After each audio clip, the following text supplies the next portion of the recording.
Bəzən fikir versəniz, yaşadığınız duyğular, təcrübələr, düşüncələr, hisslərin heç birisi sizə aid olmur. Və elə hiss edirsiniz ki, sanki burada bir yadlıq var və bu düşüncələr mənim üçün uyğun deyil. Sanki mən bunları hardansa almışam.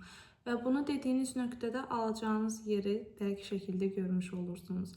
Carl Jung'a görə biz bəzən kollektiv şuurdan bir hissə özümüzə alırıq. Və bu hissələri aldığımız zamanlarda bunlar bizim fərdi təcrübələrimiz olmur. Sadəcə bizdən əvvəl yaşamış insanlığın və onların izlərinin getdiyi yolu gedirik.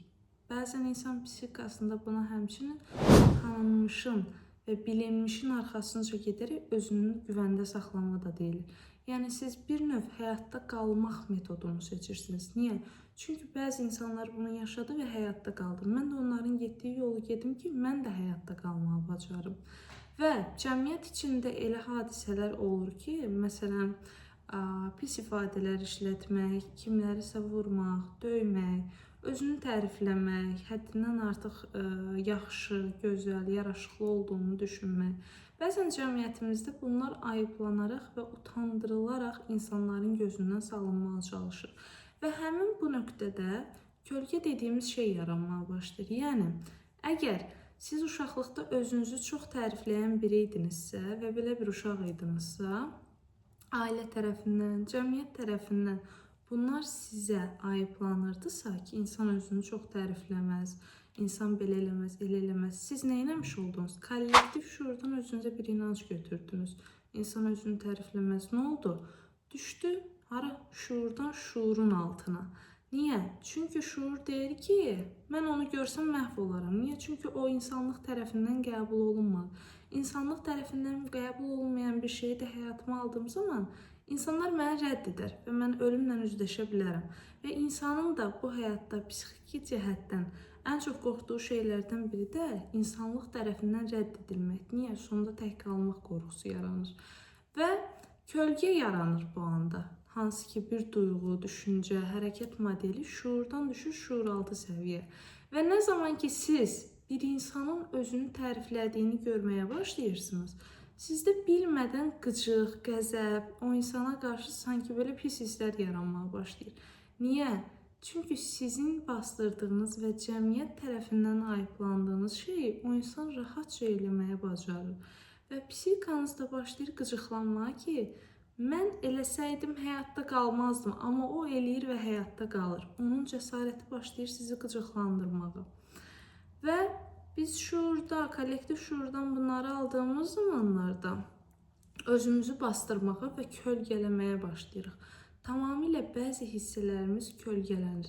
Və sizə bir sir verim, bizim kölgə dediyimiz hissələrdə həqiqi potensialımız yatır. Nə zaman ki, kölgələri oyadırıq və onlar üzərində işləyirik, orada bir aydınlanma, bir potensial açılma nöqtəsi baş verir.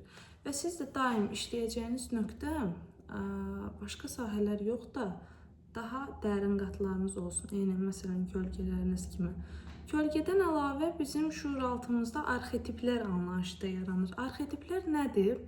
İnsanın cəmiyyət tərəfindən gördüyü və büründüyü rollar.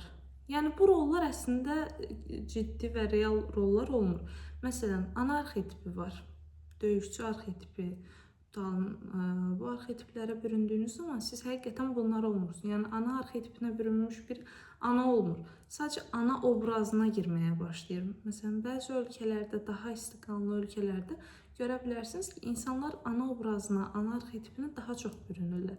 Niyə? Çünki bilirlər ki, cəmiyyətdə qəbul olunmuş arxetip odur. Cəmiyyət ana obrazını daha üstün tutur. Mən də ana obrazında daha çox görünməliyəm. O arxetipə sahib olmalıyam.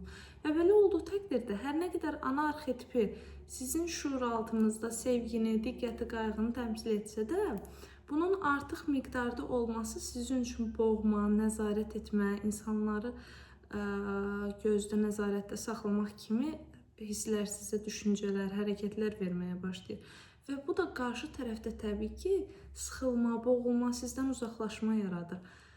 Və sizin buradan çıxmanıza səbəb olanlar da o insanlardır, həmin insanlardır ki, hansı ki, sizdən uzaqlaşaraq, sıxılaraq, boğularaq həyatınızdan çıxmağa başlayırlar. Və dediyim kimi, əvvəlki videolarda da bir insan bir duyğudan çıxmaq istəyirsə, o duyğuya düşərək oradan çıxa bilər. Yəni siz özünüzü ifadə eləyə bilməyən bir insansınızsa, özünüzü ifadə eləyə bilməyərək o duyğudan çıxa bilərsiniz. Çünki siz ora düşdüyünüz zaman nəyi istəmədiyinizi çox yaxşı bilirsiniz və nəyi istəmədiyini bilən insan hara getməyəcəyini və nəyi eləməyəcəyini də çox yaxşı bilməyə başlayır.